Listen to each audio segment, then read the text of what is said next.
하박국 3장 17절에서 19절의 말씀입니다. 하박국 3장 17절에서 19절의 말씀입니다. 제가 가진 성경으로는 구약성경 1306페이지에 있습니다. 다 찾으셨으면 저와 여러분이 한 절씩 그리고 마지막 절은 같이 읽도록 하겠습니다. 제가 먼저 읽습니다. 비록 무화과 나무가 무성하지 못하며 포도나무에 열매가 없으며 감람나무에 소출이 없으며 밭에 먹을 것이 없으며 우리의 양이 없으며 외양간에 소가 없을지라도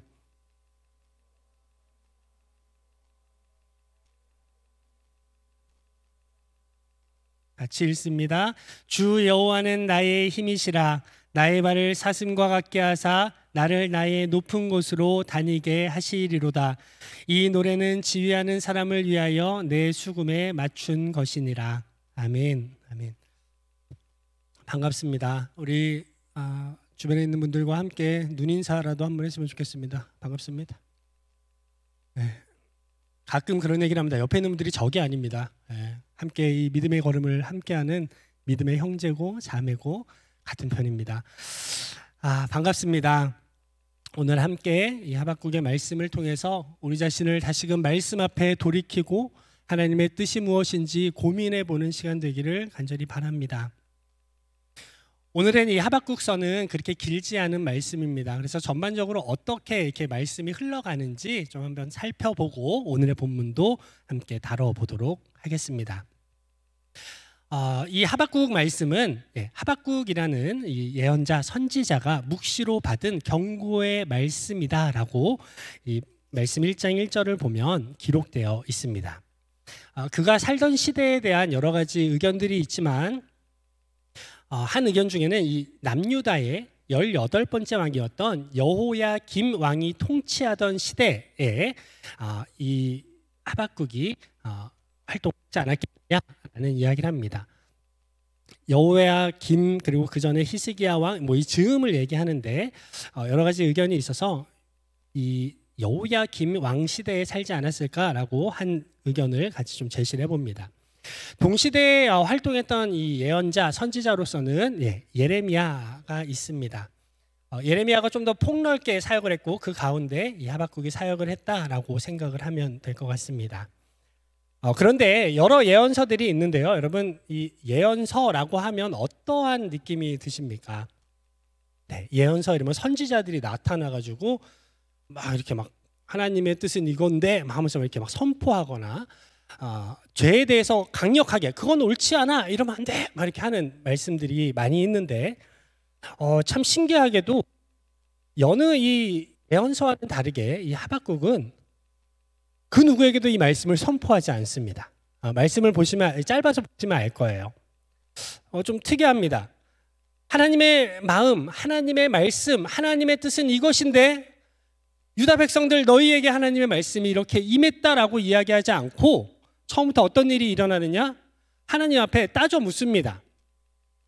좀 독특합니다. 그리고 이 예언서의 이 형식과 달리 오히려 이것은 시편에 나오는 탄원시와 비슷하기도 하고 우리 예레미야 애가라는 책이 이 예레미야 뒤에 있습니다. 무너진 남유다의 형편을 아파하고 슬퍼하며 썼던 책인데 그와 흡사한 남유다의 무너진 공의와 정의를 아파하고 슬퍼했던 그런데 하나님 이게 어떻게 된 것입니까 하면서 애통해하는 슬퍼하는 노래의 내용과도 같이 되어 있습니다. 그래서 이런 여러 예언서 중에 참 특별한 이 형식으로 참 되어 있구나라는 걸 우리가 볼 수 있습니다. 자, 그러면 1장에서 하박국이 탄식하면서 이 하나님과 이렇게 건네 주고받은 대화에 대해서 좀 살펴보고자 합니다. 현대어 성경으로 읽을 건데요. 하박국 1장 2절에서 4절의 말씀입니다. 제가 3절까지만 띄워놨는데 우리 3절까지만 보도록 할게요. 제가 한번 읽어보도록 하겠습니다. 여러분들은 말씀이 좀 작아서 좀 집중해서 한번 들어보시면 좋을 것 같습니다. 오 여호와여 사람 살려 하고 아무리 외쳐도 주님은 주지를 않으시고 사람 패 죽인다 하고 소리를 질러도 주님은 구출해 주지를 않으시니 이런 일이 언제까지 계속되어야 합니까? 왜 나에게 악하고 거짓된 일들을 보게 하십니까? 왜 이토록 고통스러운 일들을 그저 보고만 계십니까? 이 나라에는 어디에나 탄압과 폭력이 가득 차 있고 싸움과 불화가 꼬리를 물고 일어납니다. 라고 기록합니다.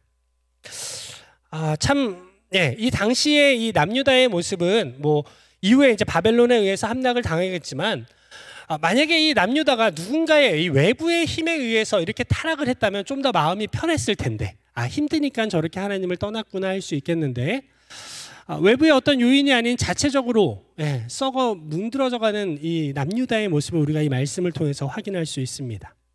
그런 모습을 보는 이 하박국의 마음이 이 하나님께 대한 질문으로 나타나고 있습니다. 사람들은 이야기하는 거죠. 하나님을 외치지만, 사람 살려달라고 외치지만 하나님의 일하심은 그 어디에서도 볼 수 없는 상황. 사람을 패 죽인다 하고 사람들이 이러면 안 되라고 경악하며 소리를 지르지만 그 누구의 소리에도 주님은 반응하지 않는, 구출해 주시지 않는 이러한 현실. 아마 이 하박국의 심정에 대해서 여러분 좀 같이 이게 볼 때 이 하박국의 심정을 같이 좀 생각을 하시면 참 재밌을 것 같아요. 이게 하나님 앞에 어떻게 이럴 수 있나 하지만 눈에 보이는 현실 앞에 하나님께 당당하게 그래도 의지할 곳이 하나님임을 알기에, 그것을 믿기에 하나님께 되묻는 이런 하박국의 패기, 이런 걸 좀 보게 되었습니다. 참으로 암울합니다. 어떻게 보면은 지금이나 그때나 큰 차이는 없는 것 아닌가라는 생각도 듭니다. 정의와 공의가 무너져 갑니다. 그런데 단순히 정의와 공의가 무너지는 것이 중요한 게 아닙니다. 하나님의 택한 백성이 공의와 정의를 저버리는 세상이 왔다라는 것이 우리에게는 비극인 것입니다. 교회 공동체로 모였지만 그 누구도 생명에 대한 소중함, 하나님의 약속에 대한 그 신실함을 믿고 나아가는 추진력을 다 잃어버린, 마치 자동차에 연료가 떨어져서 이제는 더 이상 난 갈 수 없어, 이제 그만할게 라고 하는 느낌. 하박국이 느꼈던 이 상황이 그러지 않았을까라고 생각이 됩니다. 이러한 이 하박국의 물음에 하나님께서 1장 5절과 6절에 이렇게 말씀을 하십니다. 제가 요 노란색으로 되어 있는 부분만 읽겠습니다. 하나님이 이렇게 말씀하세요. 내가 너희의 시대에 그토록 무서운 일을 할 것이기 때문이다. 내가 갈대아 백성, 이 갈대아 백성은 바벨론을 이야기합니다. 갈대아 백성을 새로운 세력으로 키우고 있다라고 말씀을 하세요. 무슨 이야기입니까? 그래, 너의 어려움, 그래, 알았어. 나는 그럼에도 내가 가만히 있는 게 아니야. 나도 다 계획이 있어 라고 하나님의 크신 계획을 이 하박국에게 이야기해 주고 있는 것을 볼 수 있습니다. 죄악으로 인해서 넘어지고 쓰러져 가고 하나님으로부터 멀어져가는 이 남유다를 향해 하나님은 하나님의 계획, 곧 바벨론을 통해 그들의 죄를 심판하시고 또한 다시금 회복하실 것을 하나님은 계획하고 계셨다라는 것이죠. 여기서 그치지 않습니다. 이 하박국이 한번 그렇게 하고 나서 그래요? 좋아. 그러면 다른 것도 물어볼게요 하고 이렇게 물어봐요. 뭐라고 물어보는지 한번 보겠습니다. 1장 13절에서 14절의 말씀입니다. 제가 한번 읽겠습니다. 눈으로 잘 따라와 주시면 감사하겠습니다. 주의 두 눈은 진실로 너무나 깨끗해서 악한 일을 구경만 하지 못하시며 사람들이 고문과 학살을 당할 때 그저 보고만 계실 수가 없습니다. 압니다. 그런데 어찌하여 주님은 저 민족의 반역자들을 방관만 하시며 악인들이 자기들보다 훨씬 더 의롭고 선한 사람들을 삼켜버릴 때에 왜 주님 가만히 계십니까? 어찌하여 주님 저 갈대아 사람들이 몰려와서 우리 민족을 바닷속의 물고기 떼처럼 취급하고 또 지도자 없는 벌레들과 같이 다루는 것을 어찌 허용하십니까? 나름대로 하박국은 그 당시에 하나님을 향한 믿음의 신실함을 가지고 있던 사람이었습니다. 그런데 아무리 봐도 하나님이 이해 안 되는 게 많아서 그걸 이렇게 묻는 것이죠. 하나님 알겠어요. 그래요. 하나님이 다스리는 세상인 건 알겠는데 이건 너무하지 않습니까? 하고 묻는 겁니다. 어떻게 죄인들을 그렇게 그냥 가만히 두십니까? 하나님 죄를 싫어하시는 분 아닙니까?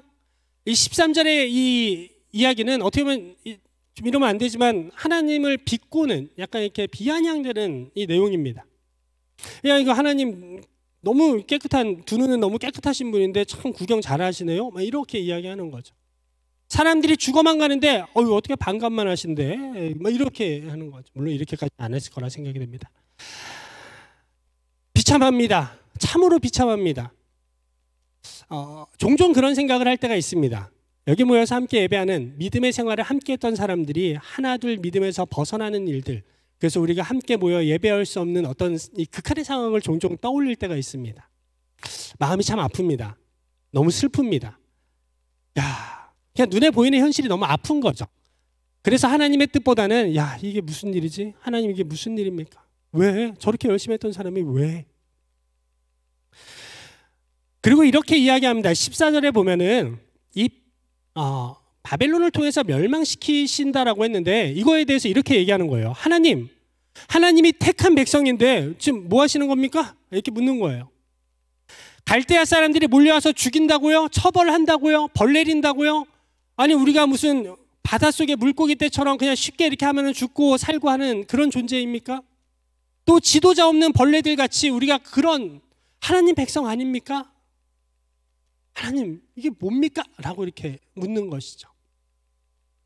악인이 의인을 삼켜버리는 현실에 대해 하나님께서 왜 방관하시는지 묻자 역시 하나님도 아주 외면치 아니하시고 아주 그냥 바로 말씀을 해주세요. 하박국 2장 2절에서 3절의 말씀을 저와 여러분이 한 절씩 읽겠습니다. 제가 읽고 여러분 3절을 읽어주시면 감사하겠습니다. 여호와께서 내게 대답하여 이르시되 너는 이 묵시를 기록하여 판에 명백히 새기되 달려가면서도 읽을 수 있게 하라.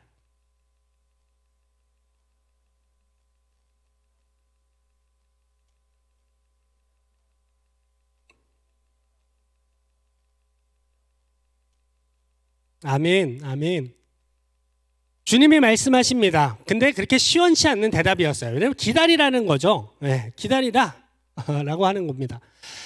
세상 답답한데 옆에서 잠만 참아봐 라고 했을 때 그 답답함과 오히려 더 막 우라가 치밀어 오를 때가 있습니다. 아니 지금 눈앞에 문제가 이렇게 큰데 어떻게 기다리는 겁니까? 라고 이렇게 오히려 막 마음에 막 이렇게 화가 나는 거죠. 주님께서 말씀하시는 것입니다. 하나님의 때가 있고 그 때가 이루어질 거야.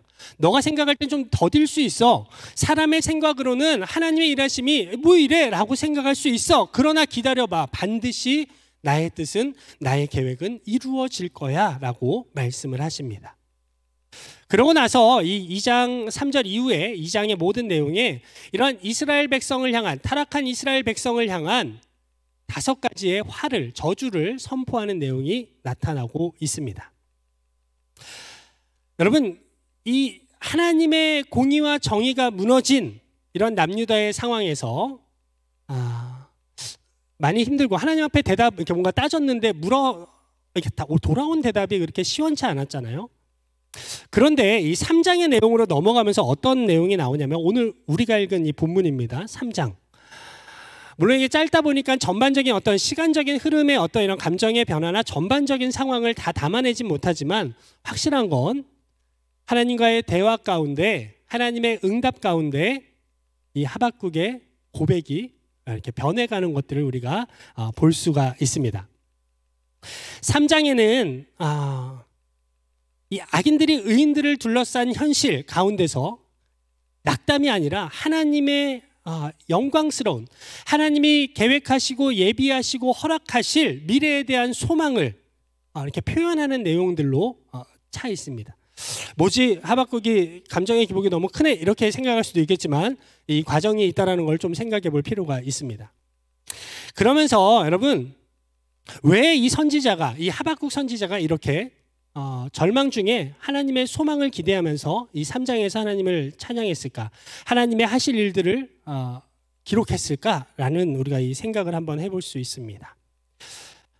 그것에 대해서 우리가 방금 전에 우리가 읽었던 하박국 2장 3절의 말씀, 이것에 대해서 아마 하박국이 소망을 발견하지 않았을까라는 생각이 듭니다. 다시 한번 읽어드릴게요. 이 묵시는 정한 때가 있나니 그 종말이 속히 이르겠고 결코 거짓되지 아니하리라. 비록 더딜지라도 기다리라. 지체되지 않고 반드시 응하리라. 이 하나님의 말씀 앞에 이 하박국 선지자가 이렇게 고백을 합니다. 하박국 3장 2절의 말씀을 제가 읽어드리도록 하겠습니다. 여호와여, 내가 주께 대한 소문을 듣고 놀랐나이다. 여호와여, 주는 주의 일을 이 수년 내에 부응하게 하옵소서. 이 수년 내에 나타내시옵소서. 진노 중에라도 긍휼을 잊지 마옵소서. 이 하박국 선지자의 마음에 많은 답답함이 있어서 하나님께 이렇게 막 던진 거죠. 하나님, 나 하나님 믿고 이렇게 하는데 이거 너무하지 않습니까? 근데 하나님의 분명한 약속을 듣게 되었습니다. 야, 기다려봐. 내가 한다니까. 너 나 믿지? 내가 하나님이야. 너가 신뢰하고 의뢰하는 하나님이 난데 믿어. 더딜지라도 반드시 이룰 거야 라는 그 하나님의 말씀에 반응하지 않았는가라는 추측을 해보게 됩니다. 그러기에 절망 중에 공의와 정의가 무너지고 하나님의 택한 백성이라는 이 남유다의 무너진 현실 속에서도 그는 고백하는 것이죠. 주께 대한 소문을 듣고 주님이 하실 일을 듣고 무엇을 고백합니까? 주님, 주님의 일을 수년 내에 부응하게 하옵소서. 이 수년 내에 나타내시옵소서. 그리고 무엇이 우리에게 중요한 포인트입니까? 진노 중에라도 우리를 긍휼히 여겨달라는 겁니다. 하나님을 향한 간절한 마음, 간절한 마음과 답답한 마음이 주 안에서 뭔가 약간의 해소가 일어납니다. 그러고 나서 무엇을 바라봅니까? 하나님의 약속을 바라봤고 그 약속 앞에 하나님의 긍휼을 구하게 됩니다. 왜 이 긍휼을 구했을지 여러 가지 이유가 있겠지만 이렇게 생각하면 좋을 것 같습니다. 여러분, 한번 무너져간 우리의 신앙이 쉽게 다시 이렇게 회복되는 건 어려운 일입니다. 코로나 시대에 교회를 매주 나오다가 한 번 안 나오고 두 번 안 나오다가 계속 안 나오는 걸 다시 회복시키는 것은 결코 쉬운 일이 아닙니다. 당시 남유다에 무너져버린 신앙의 기초들이 다시 세워지는 것 결코 쉬운 일이 아님을 하박국 역시 알았을 것입니다. 빠른 시일에 주님이 일하신다고 했지만 그러나 하나님, 우리에게 필요한 것은 하나님의 긍휼, 하나님의 자비, 하나님, 우리가 주님의 때에 바른 반응으로 회복되기를 기도합니다 라는 마음이 있지 않았을까라고 생각이 듭니다. 구원의 하나님, 이스라엘의 하나님, 온 세상의 주인 되신 하나님을 믿었기에 하박국은 주님의 긍휼을 구할 수 있었습니다.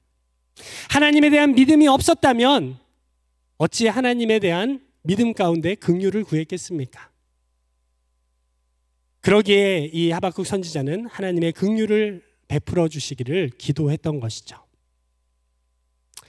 자, 그러고 나서 오늘의 본문으로 이제 넘어갑니다. 오늘의 본문의 내용은요, 여러분 잘 아시는 내용이죠. 예전에 우리 막 찬양 막 했잖아요. 아시죠? 우리 유태원 아시죠?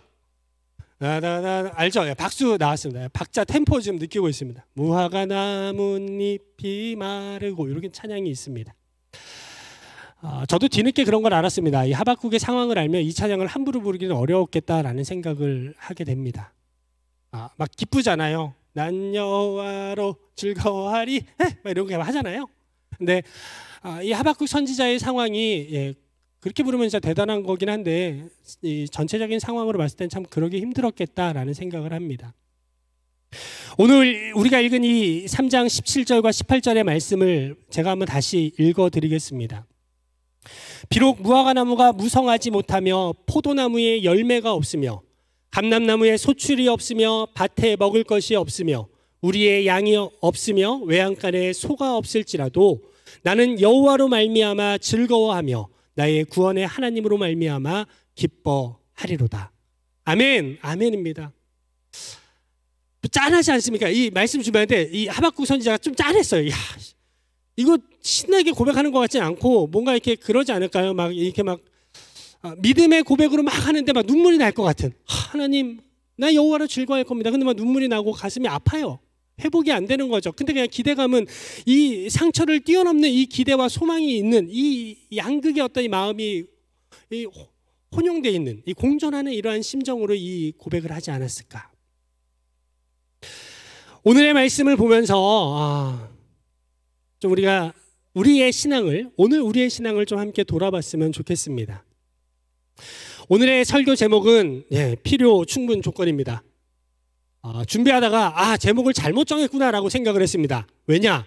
잘못 얘기했다가는 여기서 수학을 공부했거나 국어를 공부했거나 철학을 공부한 사람들이 늑달같이 달려들겠구나라는 공포감에 사로잡히기 시작했습니다. 그러나 뭔가 좀 아니다 싶으면 나중에 개인적으로 연락을 주시고, 오늘의 말씀을 통해서 우리의 신앙을 좀 돌아볼 건데요. 무슨 이야기이냐? 우리 오늘의 신앙이 이 17절 18절의 말씀과 같이 우리도 이 하박국의 심정으로 주님 앞에 반응하고 이 하나님을 믿는 삶을 살고 있는지 좀 보자라는 겁니다. 여러분, 필요 조건이라는 게 있습니다. 뭐죠? 반드시 필요한 거예요. 반드시 필요한데, 근데 뭐예요? 뭐 그것만 있다고 해서 다는 아니에요. 다른 것도 있어도 되고 있어야 돼요. 다른 조건도 필요합니다. 오늘 우리의 신앙이 어떤지 좀 돌아보기 원하는 것은 바로 이것입니다. 여러분, 정말로 우리의 삶에 우리를 기쁘게 하고 즐겁게 하는 것이 무엇인지 여러분에게 좀 묻고 싶습니다. 여러분, 무엇이 여러분의 삶을 기쁘고 즐겁게 하십니까? 여기에 지금 하박국의 고백과 같이 무화과 나무가 열매가 있어야 여러분 즐거워하십니까? 포도나무에 열매가 있어야 여러분 즐겁고 기쁘십니까? 감람나무에 열매가 풍성해야 여러분 기쁘십니까? 밭에 먹을 것이 풍성해야 여러분 인생이 즐겁고 기쁘십니까? 양과 소가 나에게 있어서 여러분 그래야만 여러분 즐겁고 기쁘십니까? 그 중에 하나로 여호와 하나님이 계셔야 즐거운 사람입니까? 구원의 하나님이 내 하나님이 되셔야 나는 즐겁고 행복한 사람입니까? 무슨 이야기냐면, 하나님으로만 만족하지 않는 그저 하나님조차도 내가 원하는 삶의 원하는 수많은 조건들도 그저 있으면 좋고 없으면 말고인 그런 삶을 살고 있는 건 아닌지, 그저 하나님조차도 우리의 필요 조건의 하나인 것인지 여러분에게 묻고 싶습니다. 그러면 안 되지 라고 다 대답할 겁니다. 거기 대고 아멘 하는 사람이 있다면 체크해 주셔서 기도해 주시면 감사하겠습니다. 우리는 알고 있습니다. 그런데 참 어렵습니다. 왜냐고요? 우리가 잘 알죠. 하나님 열심히 찾지만 하나님 잊을 때가 많습니다. 왜 있습니까? 다른 게 더 좋은 게 우리에게 눈에 보이면 그것으로 인해서 우리는 즐거워하고 기뻐하는 연약한 존재이기 때문입니다. 여러분, 충분 조건이라는 것이 있습니다. 무엇입니까? 그것만으로 충분하다라는 것입니다. 다른 조건이 필요가 없습니다. 그거면 돼라는 거죠. 오늘 이 하박국은 우리에게 확실하게 이야기합니다. 우리에게 확실하게 이야기하고 있는 거죠. 하나님이 나의 하나님, 나의 구원자가 되시면 나는 즐겁고 기뻐요. 이게 오늘 17절, 18절의 말씀이 아닙니까? 거기에 뭘 얘기하는 겁니까? 부수적인 것들, 그저 필요에 의해서 때로는 필요하고 때로는 필요 없는 것들, 하나님 나 그거 없어도 돼요. 그런데 하나님만 있다면 나는 충분합니다. 하나님의 존재만으로도 즐겁고 우리의 인생에 원하는 바가 이루어지는 것만으로도 즐겁고, 우리가 좋아하는 어떤 특정한 것이 이루어져도 우리가 그냥 즐거운 것이 아니라 하나님만으로 우리는 즐거워하고 있는가에 대해서 우리가 돌아보아야 한다는 것입니다. 어쩌면 당시 남유다의 사람들이 막 타락했다 이렇게 이야기할 수 있지만, 이들에게 하나님이 더 이상 충분 조건이 아닌 그저 필요 조건으로 다가왔기에 이들에게 하나님에 대한 신앙이 점점점 흔들렸던 것은 아닌지 좀 돌아보게 되는 것입니다. 오늘의 말씀을 이렇게 좀 이렇게 한번 제가 그렇죠. 필요 충분 조건의 어떤 틀에 맞춰서 한번 짜봤습니다. 여기서 이제 제가 이제 누군가에게 걸릴까 싶어서 좀 조심스럽긴 하나, 이 모든 것을 P는 Q고 Q는 P입니다. 이 두 개가 모두가 함께 이해가 될 때 필요 충분 조건이 되는데, 오늘의 말씀은 이렇게 하면 되지 않을까 싶습니다. 나는 여호와 구원의 하나님이 계시면 기쁘고 즐겁습니다. 비록 무화과나무가 무성하지 못하며 포도나무에 열매가 없으며 감람나무에 소출이 없으며 밭에 먹을 것이 없으며 우리 가운데 양이 없으며 외양간에 소가 없을지라도 나는 여호와 구원의 하나님이 없으면 기쁘고 즐거울 수 없습니다 라고 고백하는 것이 오늘의 말씀의 어떤 이 큰 내용이 아닐까라는 생각을 해봅니다. 그래서 여러분, 이 3장 19절 우리가 마지막으로 읽었던 말씀이 그러기에 뭔 일이 일어납니까? 제가 한번 읽어드리겠습니다. 하박국 3장 19절의 말씀입니다.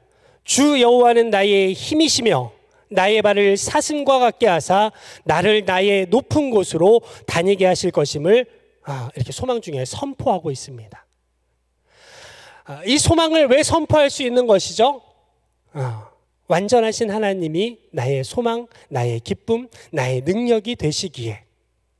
비록 눈에 보이는 현실은 암담하고 이거 뭐 어떻게 해야 될지 답이 없는 상황이지만, 하박국 선지자는 하나님의 능력, 그분의 긍휼을 구하며 하나님의 하실 일을 믿었기에 그는 이 어려운 상황 중에서도 나의 발을 사슴과 같게 하사 나를 나의 높은 곳으로 다니게 하실 주님을 찬양했다라는 것입니다.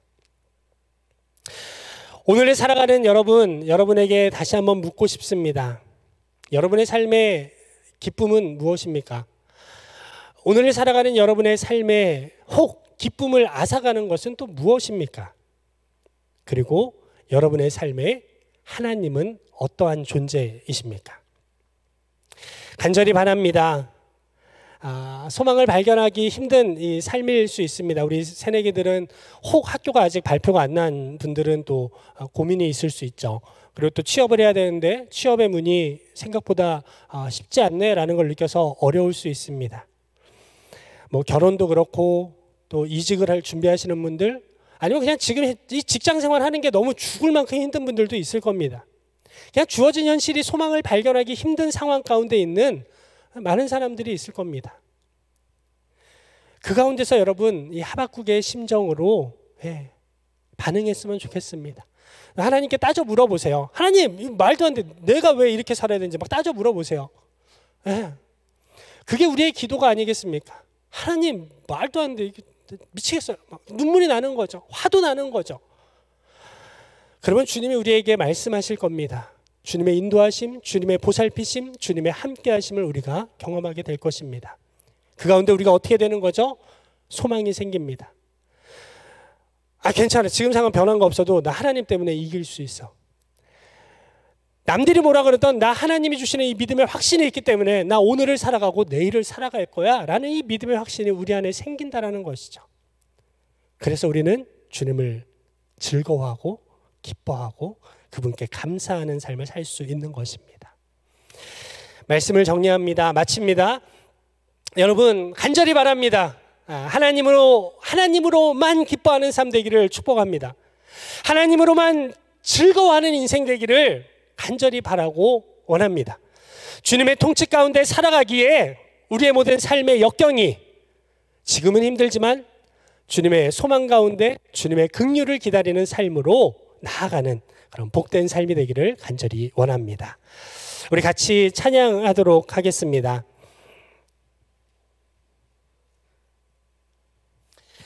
이 시간 함께 찬양할 때 하나님, 우리의 삶이 허무하고 또 깊은 한숨밖에 안 나는 삶이지만 주님 우리에게 소망 주셔서 주님의 인도하심 안에 우리가 오늘을 또한 내일을 우리에게 주어진 삶을 살아갈 수 있도록 주님 은혜를 더하여 달라는 마음을 가지고 우리 함께 이 찬양을 고백하며 나아갑시다.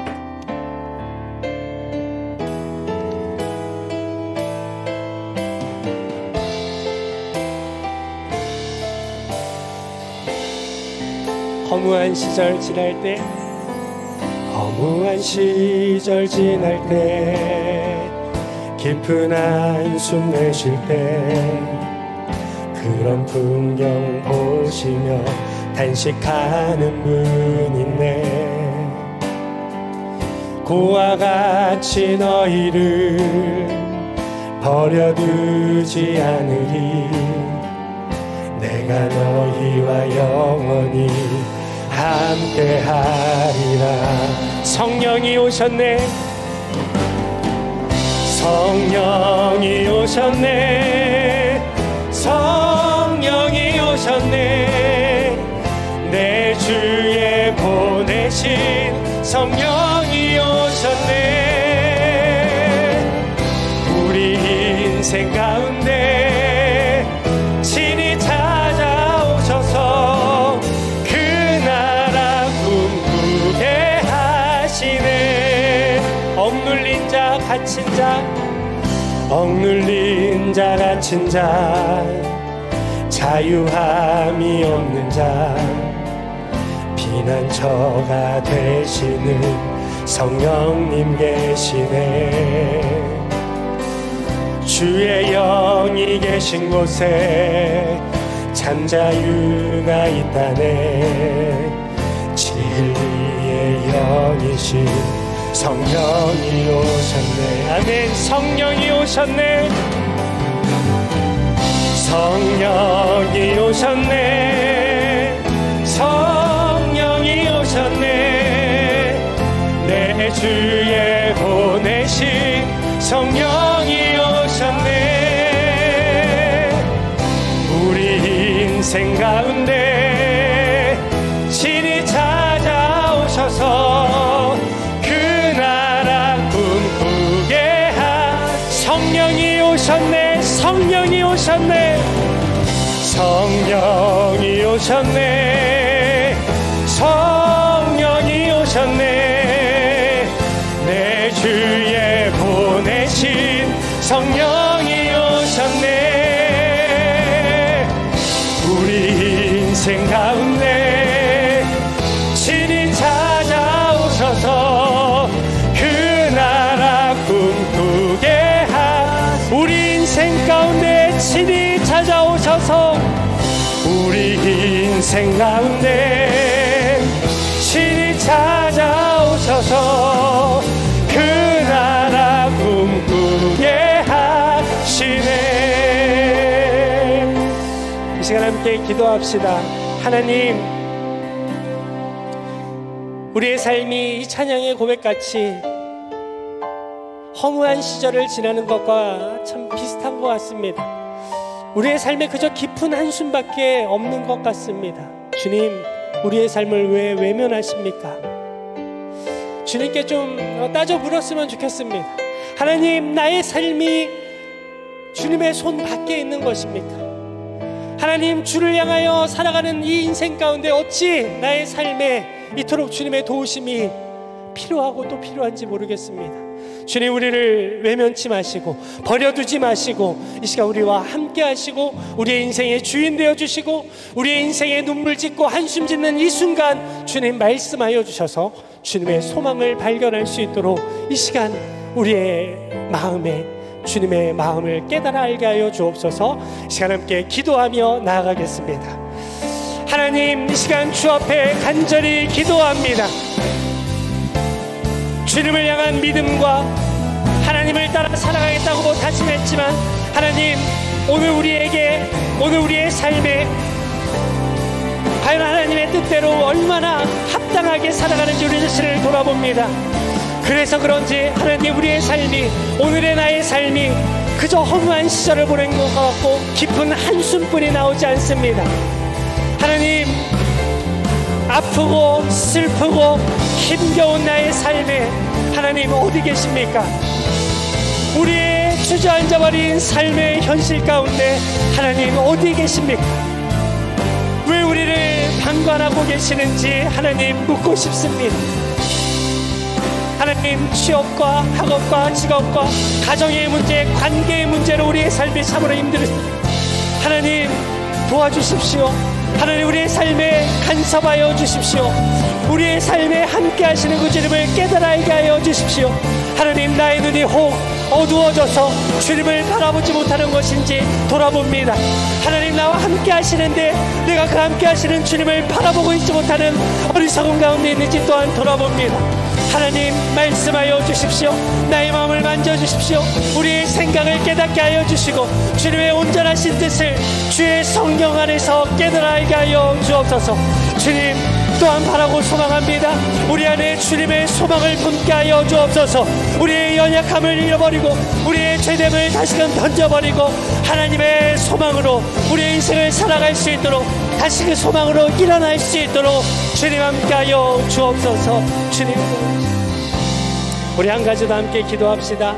하나님, 오늘의 말씀과 같이 하나님, 혹 나의 삶이 오늘 하나님이 그저 나에게 필요한 하나의 조건이지 않는지 좀 돌아보며 기도했으면 좋겠습니다.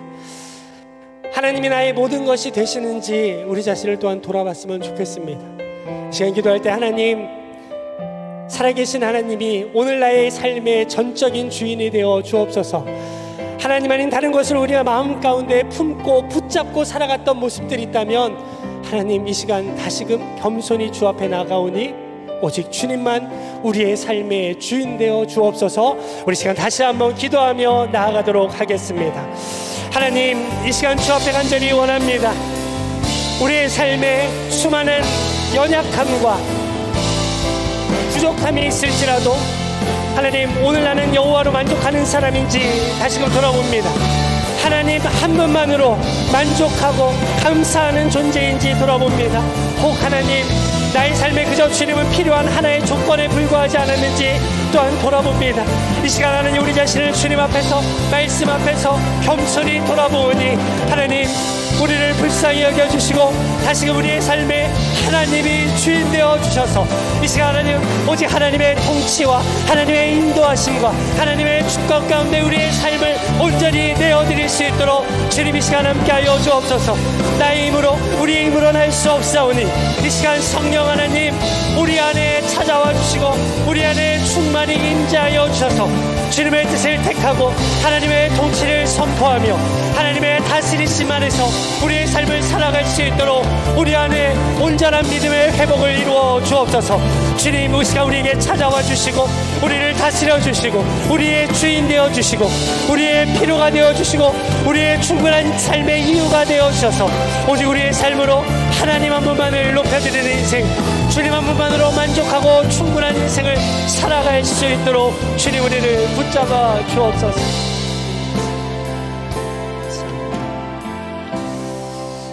하나님 감사합니다. 우리의 삶의 주인 되어 주시니 참으로 감사를 드립니다.